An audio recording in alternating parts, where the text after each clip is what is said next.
Thank you again for hopping on to another episode of the Health Movement Podcast. I've got two incredible guests that I was fortunate enough to speak to today that you're going to get a lot of good information that can help improve your lives in many, many different ways.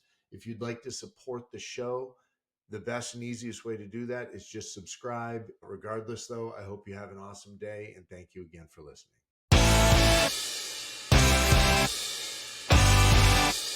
Welcome, everybody, to another episode of the Health Movement Podcast. I'm Derek, your host, a certified personal trainer, a teacher of over 20 years.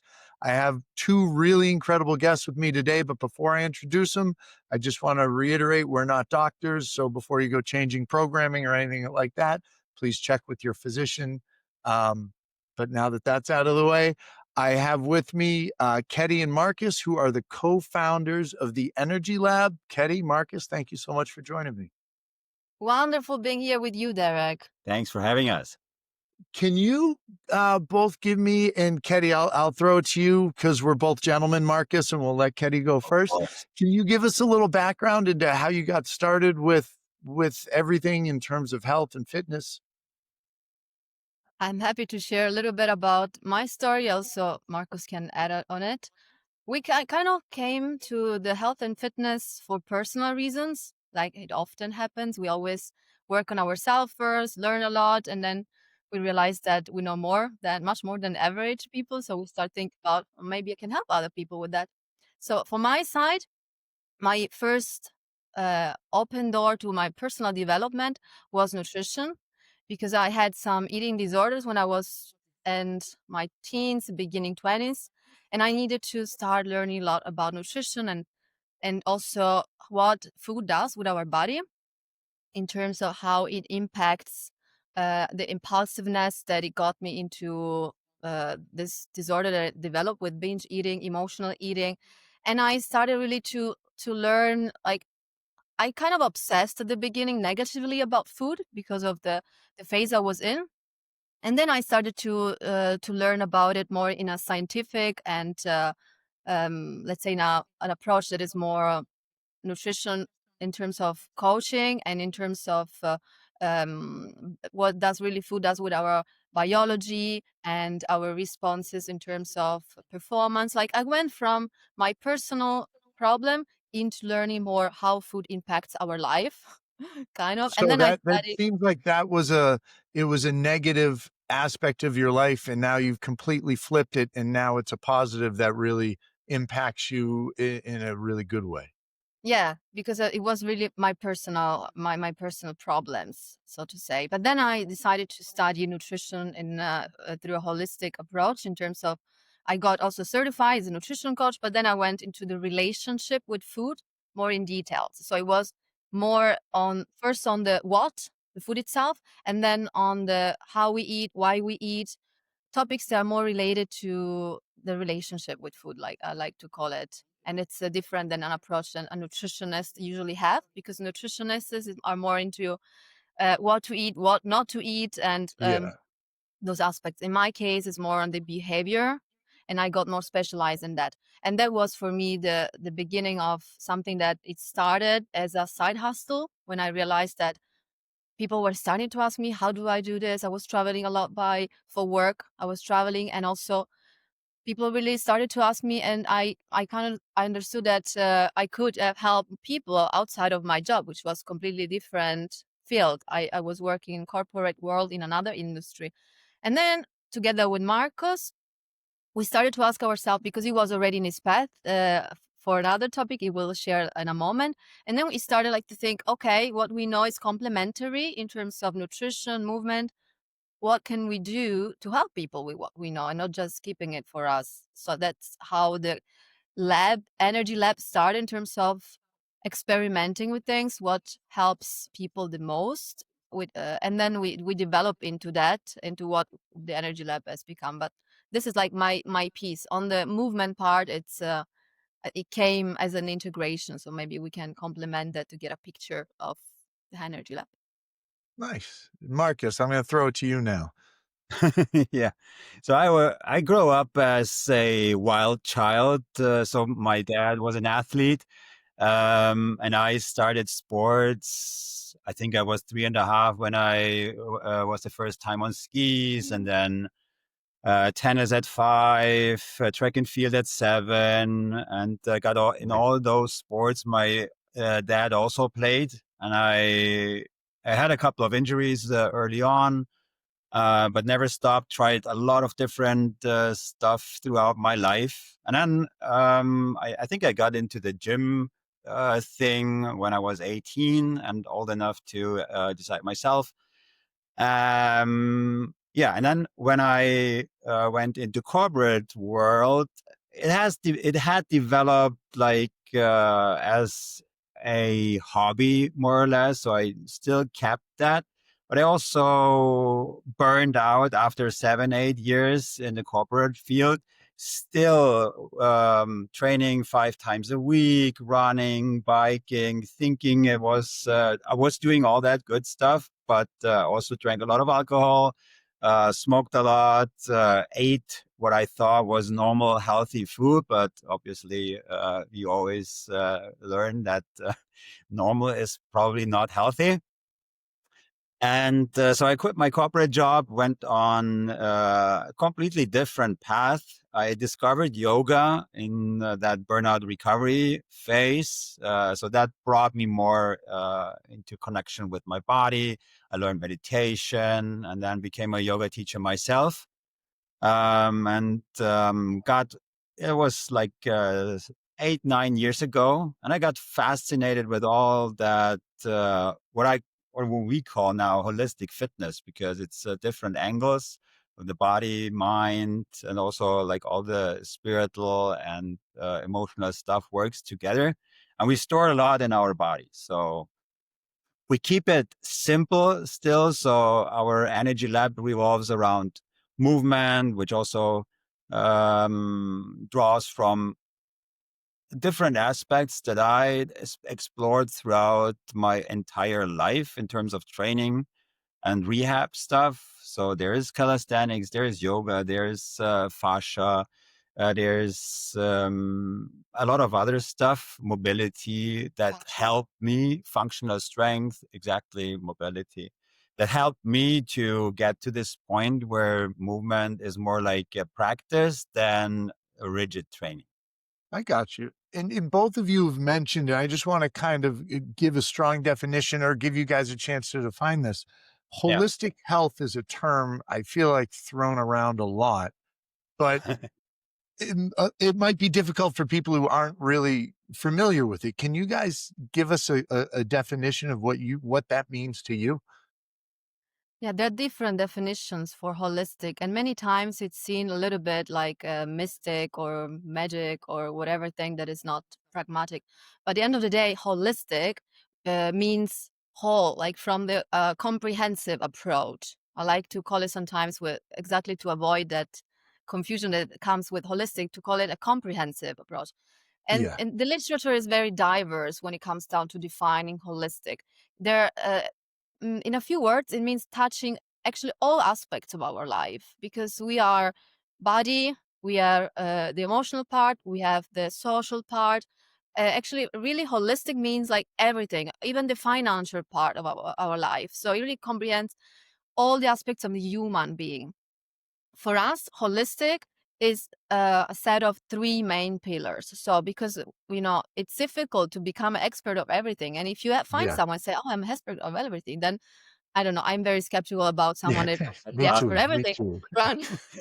So we define us with a body first approach, the holistic part that we covered. So it's really based on the fundamentals that relate to our physical and mental part, and we always start from the body, as said, through movement, nutrition, and stress management. Also, the topics related to rest, because today we talk much more about sleep, and I have the feeling like each third content creator is a sleep expert, but there is actually a lot of yeah, there's actually this aspect that is more related to rest. For us, still, since we have this body first approach, it's more linked to somatics, and somatics is more linked to the body.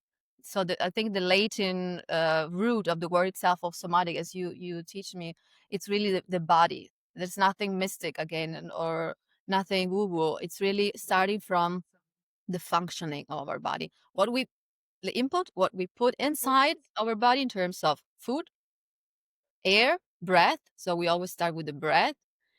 We also have this part as one of the key parts of our approach or framework: food, movement, so the output, and then as well finding ways to decompress, to relax, and to recharge, because that's a problem for many of us today, to always being active on doing work, Yeah. life, everything, and never have a real strategy or a system in place to simply be and relax, and also enjoy life, not only like thinking about things. I think that's huge, that last piece. It's all important, but this thing that I'm pointing to my head, if you're not watching on YouTube, it gets in the way a lot. Your mind is running. You might have worries or stressors or something that just doesn't allow you to calm down and relax. And it adds so many more levels of difficulty and layers of things that make life more difficult if you're not able to kind of control this. And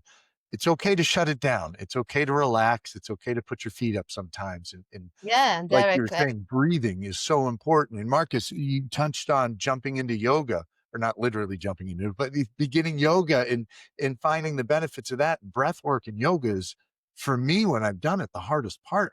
And I need somebody, if I watch a video on YouTube, or actually I haven't gone to a class yet, I watch the videos, but the ones that are good, that are like, all right, remember to breathe. You're going to breathe in here. You're going to breathe out here. And if I'm not remembering, my face is beet red and I haven't taken a breath in 30 seconds.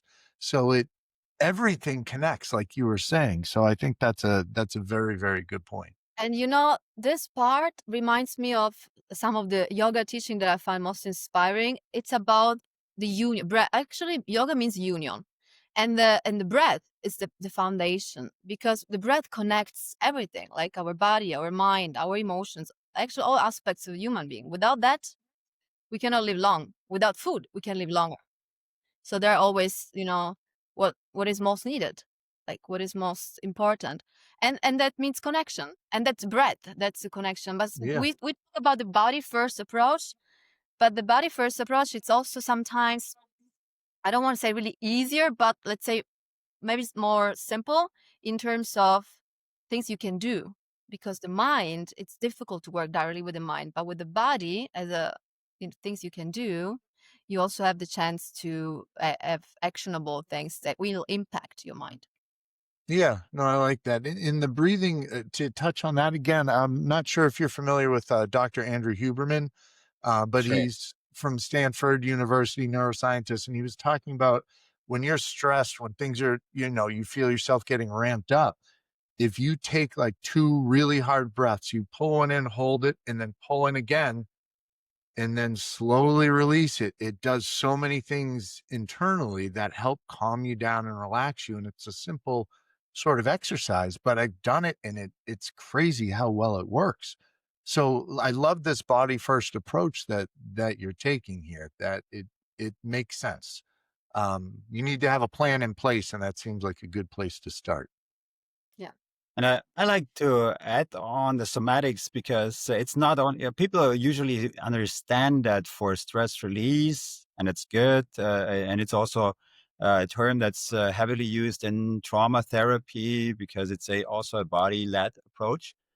But I view it also on top of that as like the energy part of, also an additional energy part of the energy lab approach, because it's not only calming, but with how you use that, because you can use breath in any direction. You can use it to calm the body down, but then you can also use it to activate.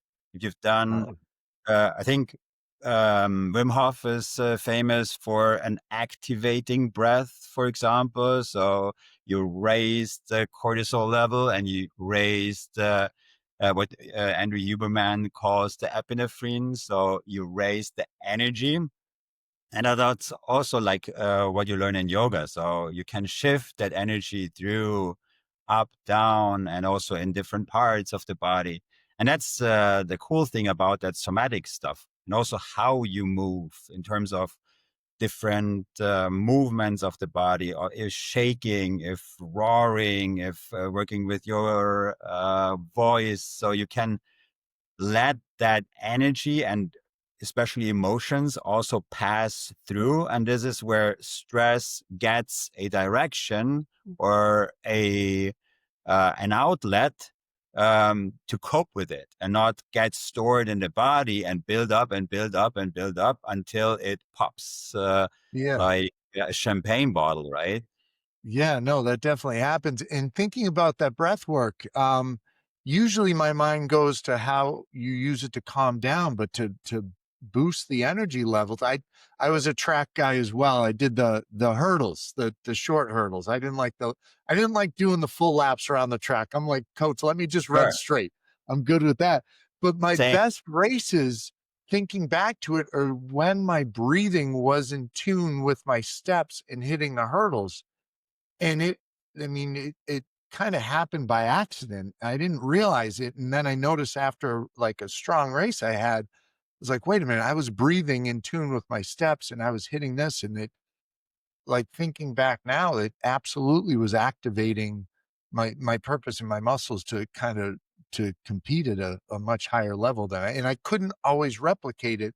I think because I didn't practice it. I just would try to turn it on during the race. So it's a skill that you can develop just like Yeah. anything else. But I love that you said that because I had never made that connection until you just did now. So It thank goes you. in I both appreciate directions, up Yeah. and down. Right? All right. So the first step is the body. Where do we go from there? The impact it has on our mind, the performance topic. So we talk a lot about performance because we mostly work with entrepreneurs, executives, so people that really need to perform, not only on the physical part, but especially in their career, in their business. So that impact that the body, the energy that we have, like physical energy, has on our mental energy is direct. It's like our energy in general is the result of what we eat, our thoughts, and how much we move or don't move in the last 72 hours, like 3 days average. We think only, oh, it's for today or tomorrow is for tomorrow, but not your energies and your performance. It's the results of what your behavior, your habits are in a range of time that is much broader than 24 hours. So the impact on the second level is definitely on the mental performance, the cognitive performance, and that is all connected. I mean, it's actually this. If sometimes I think, like, the ancient cultures, like think about yoga, which is like many thousand years ago, or the Stoic, or like there are many ancient cultures in Asia as well, and the natives in Americas, everywhere in different parts. That is very common sense sometimes, like this connection. But we created so much this connection, like the connection that we have. But we evolved in a way that we separate everything. Like our society tends to separate the body, the mind, and the emotional part, as everything was like different silos, which is not, because it all impacts our physical energy, impacts our cognitive performance. And if you have pain, muscular contraction, different pain, you also cannot really focus on your work the same way. So this connection is something that many times we tend to kind of separate, at least in what we see with our work. That's sorry, you got me thinking with what you guys have been saying so far and the vast connection that everything has. And we haven't even touched on social connections and that piece of life. But so the two of you put this all together? Or did you have mentors to help you out? Or were there certain books that you turned to? Or was it just a conglomerate of all sorts of different avenues that you guys pulled from? Sorry, Well, that's I, a huge question. I know. that's a huge question. I'm just fascinated by what you two have created here. It sounds like the perfect approach for overall holistic health, not just for today and right now, but longevity wise. Longevity is a good topic, yeah. But so, like, before we get probably later into that, Threw like 30 things at you there. I apologize. to your question, Derek, of course, I mean, I started this probably 10 years ago when, I started from exactly that yoga perspective when I was in that burnout loop. I mean, it wasn't that I hit rock bottom. So I was still functioning. So I would call that functional burnout. So you're still functioning. You do your everyday life and work, but you're not really happy. You don't sleep much, and it's a loop, and it's definitely a spiral that drags you down. And from there on, I started learning and I started searching for answers. I went into Buddhism a little bit because it had a connection with the meditation topic. But then I found other types and methods of meditation. Went into that.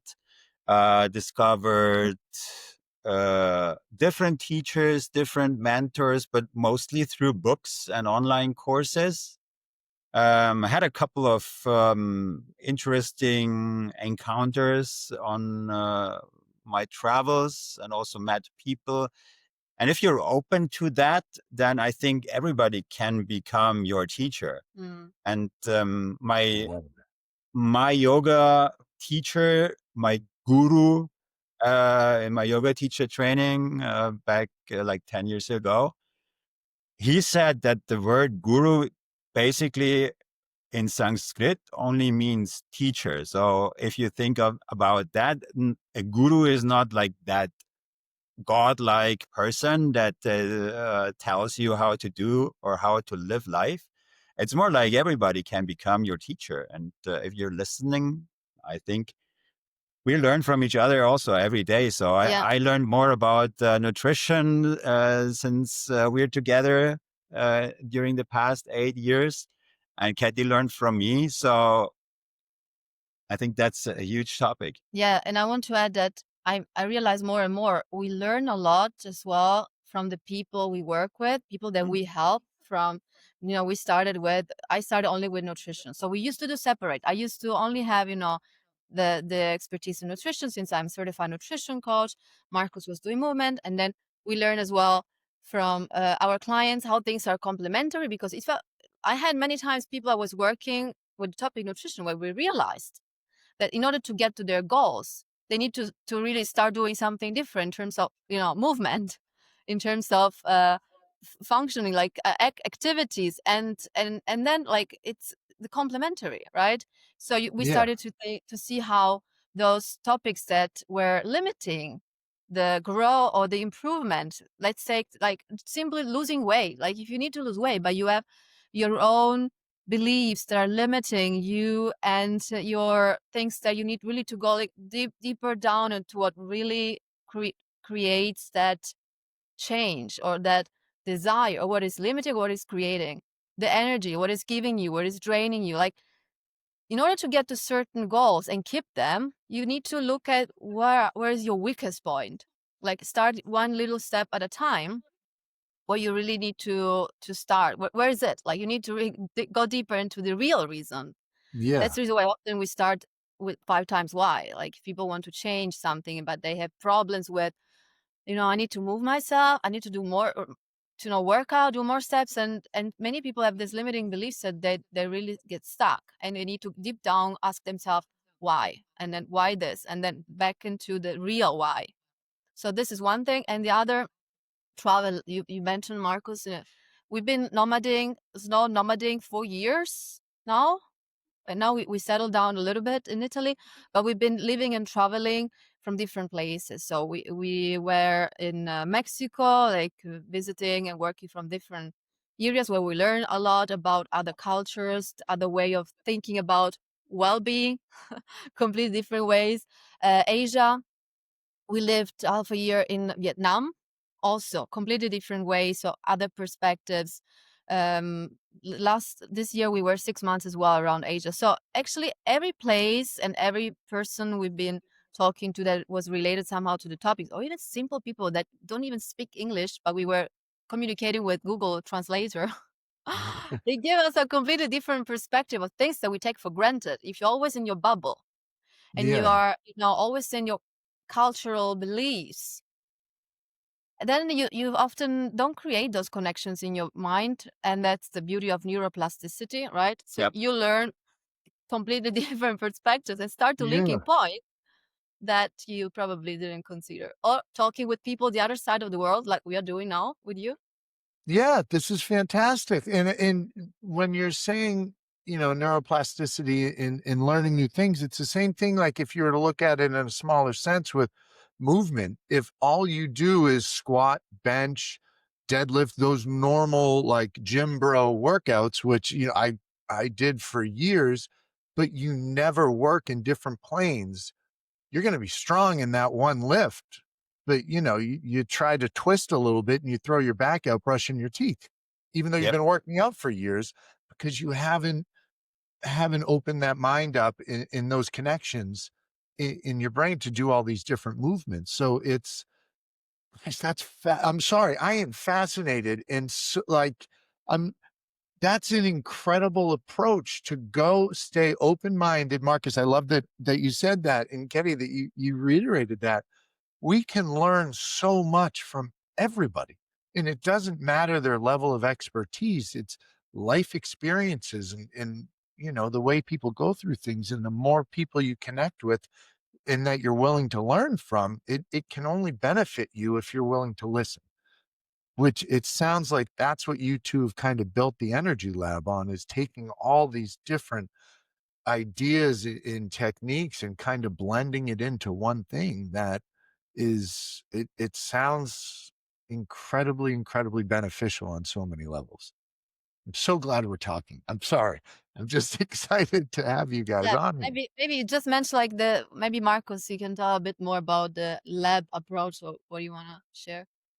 Yeah, I mean, the energy lab comes from exactly that explorational and experimental approach, because we've been experimenting for decades and decades with ourselves, and what we tried and what worked, what not. So we built on that and then backed it up with research, with what we found online from other people, resources, scientific resources, of course. And also that experimentation, I think it's vital for everybody who tries to incorporate or implement new habits, new behaviors. Because in the beginning, you don't really know what works for you, because you can follow someone else's routine, workout Yeah. program, nutrition setup, whatever. But if that is for you, you don't know. So if everybody's talking about keto at the moment and it helps to lose weight, yes, of course, it might help in the beginning. If it's healthy or not in the long term, who knows? Not tested yet. And if it works for you in the long run, if you could eat just meat and dairy like your entire life, I'm not sure. Yeah, I So mean that's each of us that's the reason why the experimentation. You need to understand what works for you, because if works for you doesn't mean it works for me, because genetically we're different. We grew up a different system. We have different habits. We have different needs. Like this, especially today in the, everyone can of course share whatever that comes up from my mind. But this kind of copy paste kind of, things that they say, oh, this is the ultimative thing that is going to work. And then it's very polarizing sometimes, what I feel, at least online, just, to get more followers, or to get Yeah. all more specific things. And at the end, there is not right or wrong in certain things. It's really like you need to see what works for you. So I think that's really like that what complements what you're just saying with the approach, because otherwise it would be perfect. It would be like one recipe, like do this, but that's not the way it works. No, you're incredibly correct with that one, and it takes experimentation, and in order for that to actually work, you gotta live your life with purpose and intent. And if you're trying new foods. And I know you, and I'm hopefully I'm not wrong here, but I believe the Mediterranean diet is that the one that you guys settled on for yourselves that works for you? Um, if you're not focused on what you're eating and paying attention to it and how your body reacts to that, making changes isn't really going to be very helpful or useful. I know certain foods that when I eat them, it's not good for me. Like it doesn't, work in my body the same way it works for somebody else. Yeah. So I know I've learned what works for me, and I kind of have the same breakfast every day, and I love it. And I've mentioned it a few times on here, but it's eggs, it's avocado, it's some cheese and a wrap and a little bit of hot sauce. But I love it. It's my favorite meal, and then I vary it out throughout the day. But I know certain things that are good for me and things that don't react. If I have a bag of Swedish fish, I love it. My taste buds are enjoying it, but I know how I'm going to feel 2 or 3 hours later, so Mm. I had to pay attention to what I was eating. So I think like what you're saying is Yeah, super important. the body cues, our body tell us so much, like it was so much internal intelligence that our body tells us. Uh, just we need to listen because many times Exactly. we're so busy with whatever's going on in our life, and we are so untrained or disconnected that we keep on doing things even. And I know because it was me. Like I used to have eat certain things and I was miserable, but I was still like doing it, and it was hurting me. But I Yeah. needed to like hit a point where it was so painful that's okay, this is the last time. Yeah. That's the way that this was like a little bit extreme in my case, but many people, like even if it's just that that continues bloating, that continues feeling not well, but keep on doing because habits and because we think we need it in order to function in a certain way. And then at the end, our body tell us like just listen. Yeah, and That's I the think sometimes it gets to that point, and it's also like I'll relate it to somebody. As we get older, our vision starts to go, and you don't realize it's gotten as bad as it has until you put on a pair of glasses, and you're like, "Oh, wait a minute, this is the way it is." But it's the same thing with the foods and the habits we get into. If you're eating a certain way for a year, 5 years, 10 years, you just get used to the inflammation and the bloating and all that, and you just assume that's the way it is, and then you switch it up and you're all of a sudden like, oh my gosh, this is how I should be feeling. And then you try to go back to something, you're like, no, that's not worth it. Give me this. This makes me feel good. So yeah, paying attention to that stuff is huge. Yeah, I had this with bread, what you just said, with bread, like for many, many years. Because in my culture, like here in South Italy, it's normal to eat everything with bread. Like, and Yeah. I was used to this. And then for me, it was kind of normal to be bloated. And it was not so painful. It was like in the middle. So I was doing it. And until then for certain reasons, I stopped, and then I started to think like exactly what you said. Like Yeah. this feels good. It's not normal to have that feeling. So we just need to be really mindful of what we get in our body, also the not only the food but also the information, the Yeah. thought, whatever is entering, that is aligned with the identity we want to create, right? Yeah, same if Yeah. you experience like every morning the same joints are clicking and popping, then probably there's something wrong. Yeah. Uh, Yes. so there's probably the biomechanics are out of alignment. Certain muscles pull stronger than others. You have some muscular imbalance develop over the years, and probably it doesn't hurt yet, but probably at some point it will. Yeah. And then you remember, oh, okay, so I had that popping knee in like the same sort of movement pattern for the past 10 years. And then people say something like, oh, I actually never had back problems, but now I have. Of course, that has been building up and compounding certain patterns for years and years and years and probably decades. And I maybe it's just like the sprained ankle from your childhood that created some imbalances in your body because then you were compensating and you haven't fully healed or something like that. And people don't really consider that over the course of their life. But usually, what we saw also with our clients, it's everything. It's not just only one or two things. It's everything that compounds over the course of your life that adds up to who you are today. And not only as a person in your business or whatever, but in your body, how you feel, what's working inside, what's not, your thoughts, your experiences, the popping need Yeah. probably. I mean, it when you say that, it brings, I have Achilles tendonitis I'm dealing with, and I have flat feet and they kind of roll in automatically if I'm barefoot. And I had been going and buying the sale sneakers, the ones on sale that are cheap. And my physical therapist kind of yelled at me and was like, listen, dude, you can't do that anymore. Like, you can go to the thrift store for your pants and shirts. Like, you don't have to pay a lot for those, but your shoes, those need to protect your feet. And it was causing my calves to get tight and my hamstrings to get tight, which then led to inflammation in my Achilles. And it's years of that issue. So now I'm in the process of correcting that, but it takes time. Yes. But now that I'm not myself diagnosed, but it's been diagnosed where that issue's stemming from, now you can take the steps to correct it. You don't have to live with those knee pain and back pain and all that stuff, but you have to listen to your body and you have to make the adjustments, build new habits, become consistent with the things you need to do, the stretches. If you need to ice, if you need to eat correctly, because that's going to help with inflammation as well. It's all connected.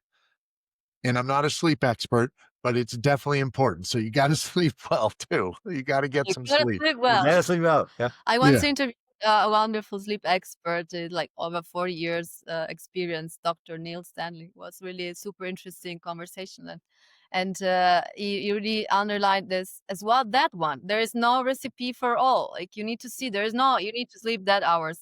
Yeah, so you said it, you redefine holistic with your words right now. Maybe you didn't realize, but you just did it. Like, I appreciate that because that's the approach I'm trying to take. So I'm glad it's coming across that way.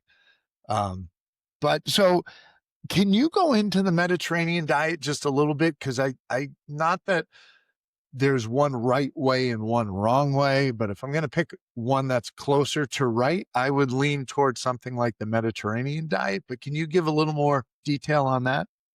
yeah, the Mediterranean diet, the way that is the original way, it's completely different probably from what most people today do or think, because the definition that I got from the Mediterranean diet is from my dad, when he talks about what he was eating when he was a child. I mean, he's not that old, but he still remembers like the eating habits, and that it was based, and if done still that style, it's still based, and base is legumes. So everything that is, all the beans and legumes in terms of huge variety that we have. Most of us don't even know how many beautiful and different foods there is in this category, in all colors, in all shapes. So that's one, and grains, but not the grain like we know today, from the refined grains to white stuff.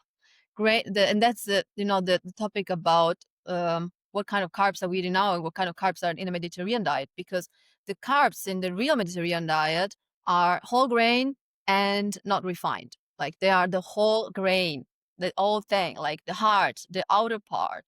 So, and that's something that has much more proteins than the refined ones, and fiber as well, which is super Yes. important for our health. So it's grains, legumes, it's a little bit of cheese, it's some meat, but meat like once per week.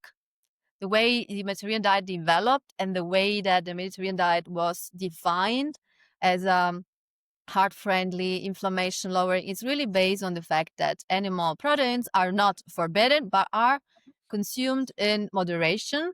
So usually it's what used to be Sunday, and some pieces. So, and then fruits and vegetables, a lot of vegetables, and some fruits, like vegetables as much as seasonal and as local as possible.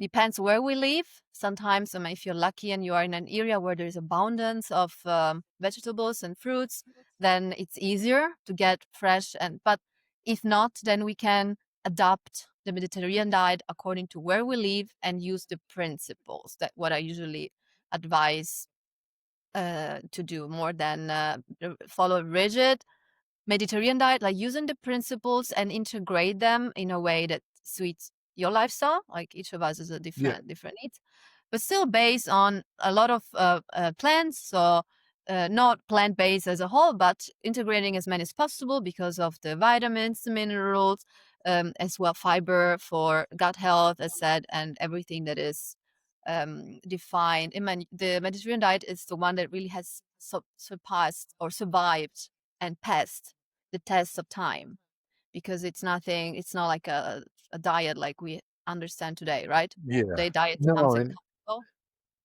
Marcus, you had said something like at the beginning that you thought you were eating healthy or you were trying to eat healthy the way it is. And I think of the United States diet, and it's not good. And you look at the ingredients in bread here as opposed to bread over in Italy. And I know you said you're having some inflammation issues due to the bread.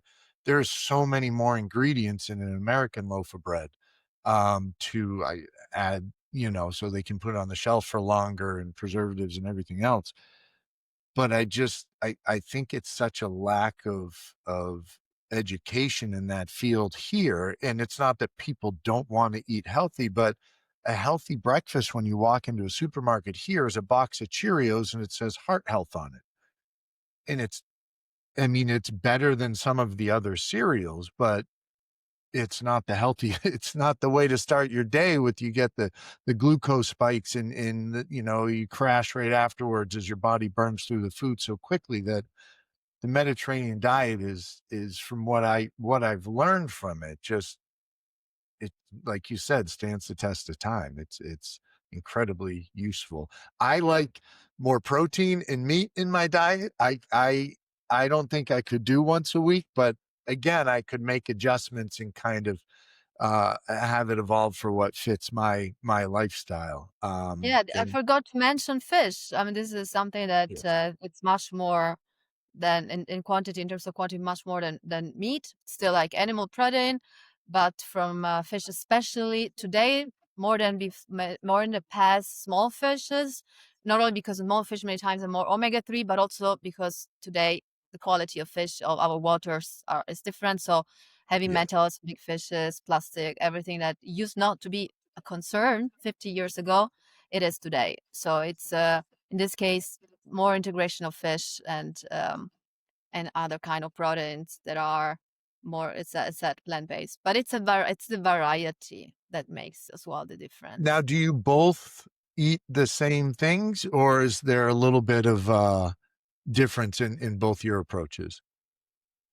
We basically eat the same thing. So I still eat more carbs than Ketty usually, but I'm also more used to it, and I don't really like to like get those down. I don't eat much meat as well, so my energy comes basically from carbs.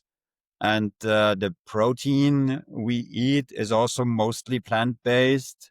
We eat eggs, a lot of eggs. We eat fish a lot. We eat also a here. lot of fish, Yeah, but that's great. very rarely meat. Yeah, we had some years where our meat consumption was actually zero, Close to zero. close to zero.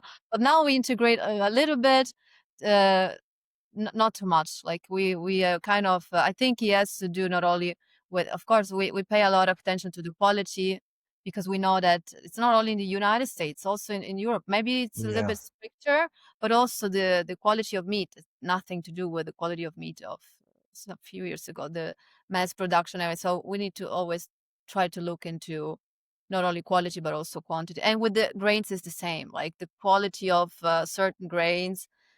That's the reason why you cannot see this is good, this is bad. Like pasta, like take like the most typical Italian example, it's not good or bad. Like it depends what kind of pasta you are eating, right? There is like another world, it's another product, nothing to do. Like if Tastes you go also the completely. taste, the nutritional values, the impact on your energy, if you then feel so tired that you need to go to bed after you had it, Yeah. or And if you feel re-energized and fine. It really depends a lot on the quality. So I And think it's this is what you're putting on that too. I mean, I love a good Alfredo sauce, but I also know how that's going to affect me if it's heavy cream and there's a ton of it on there. That's going to be very different than if it's like with a wine sauce or something that's a lot easier to digest. So there yeah. are differences. To your question, we actually, apart from the Marcus eats more carbohydrates. The only other thing is he says I shouldn't eat so much as he does, but usually I eat as much as Marcus. That's Oh, okay. You It's two, like I've I seen what cannot. you two do for your exercises. You need to make sure you're fueling because you guys seem very, very consistent with the things that you're doing.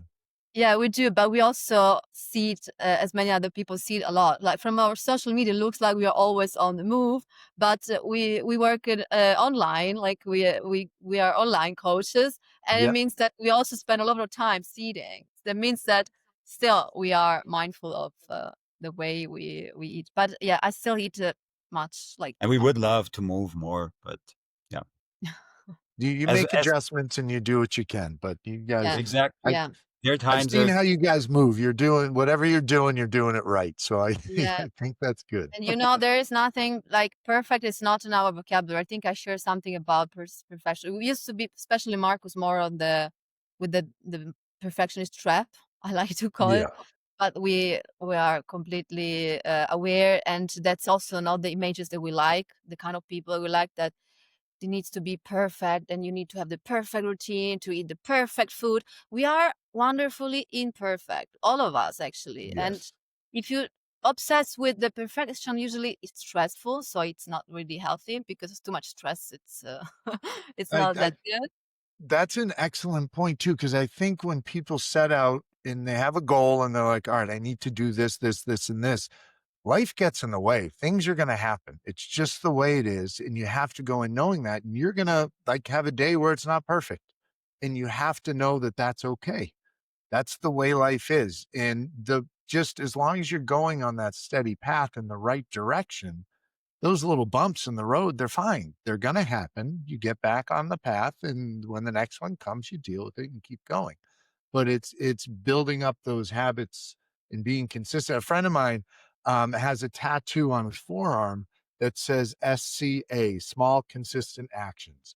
And that's, I think, awesome. And I'm not going to tattoo it on my arm, but he did it to remind him. It was kind of a tribute to a mentor. Um, but it helps to head in the right direction. It's not, you might take a detour here and there, but as long as you keep your eyes on your purpose and your prize, then it works out in the end. That's for me the best approach, definitely. Yeah. Yeah. And be nice to yourself. It's okay. You want a piece of cake every now and then, have a piece of Yeah. cake. You're okay. You're not going to get off the track. I mean, if you're having a whole cake every day, then it might be time for a different sort of conversation, but enjoy a birthday party. There's nothing wrong with that. Yeah, enjoying life as well. Otherwise, if we try to do everything like perfect and that doesn't exist anyway, you're not going to enjoy your life, and that's not the. No, definitely not. Well, Ketty and Markus, I just looked up and we're close to 50 minutes here, and that kind of flew by. So I don't want to take up any more of your time. I really, really appreciate you guys jumping on. How can people get in touch with you? What would the best way be, or what are the many ways? Because I see you guys all over the place. Yeah. So most of our stuff, like on daily stuff, is on LinkedIn. We're trying to build our YouTube channel at the moment, and you can put that as well in the comment section. But then we have a website that's theenergylab.co. It's like as all other stuff, perfectly imperfect. So we're You're still, reworking yeah. that Hey, at the as long as you're moment. So working and learning new things, that's the goal. I'll put all that stuff in the comments or in the description, excuse me. But I will say, Ketty and Markus, they're a great follow. The stuff they put out, it's very beneficial. And as they've said, gone all around the world and developed this knowledge that they're sharing with everybody. So the more we can learn from them, it's just going to be better off for everybody. So I really encourage you all to jump in there, take a look at all the stuff they're doing, and reach out if you have questions, you need help. I know wholeheartedly these two can definitely help you out. Thank you, Thank you, Derek. Derek. And thank you for creating this wonderful place and the reality of the health movement Oh, podcast. I that appreciate that. I appreciate that. we all need such a space to really reflect on ourselves, learn from each other, grow, connect. That's beautiful. Thank you. Well, thank you. It is a community where, I mean, we all end up wanting the same thing: happiness, longevity, overall health. And if we get there with a group of people, it's all the more special, you know, to share that sort of thing with people who are Absolutely. like-minded. So thank you both. Thank you, everyone listening. Thank Thank you. you. All right. Enjoy the rest of your day. You too.